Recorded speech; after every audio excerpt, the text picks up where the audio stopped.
Saudara pemain timnas Indonesia U20 hoki Caraka mengaku kecewa atas dicoretnya Indonesia sebagai tuan rumah Piala Dunia U20 2023. Hoki menyebut selama 3 tahun punggawa timnas U20 bekerja keras dengan berlatih tiap hari untuk menghadapi ajang Piala Dunia U20.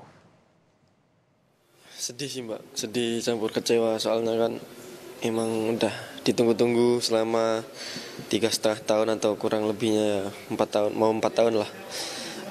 Karena kan emang kita udah kerja keras juga setiap hari latihan. Belum kalau dapat hukuman dari coachin karena kita mainnya jelek, pasti kita latihan sehari 4 kali.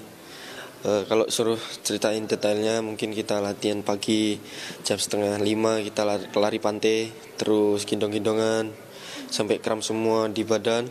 Terus jam 11 gym, 1,5 jam, 2-3 set, 20 pos. Terus sorenya latihan lapangan, malamnya kita skipping. Seperti itu kita lakukan terus setiap TC, setiap kita mau ada event gede. Jadi ya kalau gimana rasanya, kita sangat kecewa. Kita udah mati-matian seperti itu tapi dibatalkan oleh, ya semua orang tahu lah kita kenapa. Waktu awal tahu bersama teman-teman yang lain itu gimana waktu itu? Lagi latihan malam?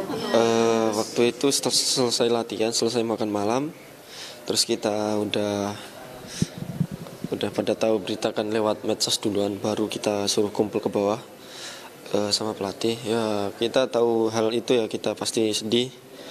Ada yang beberapa pemain sudah kelewat sedih terus mengeluarkan air matanya.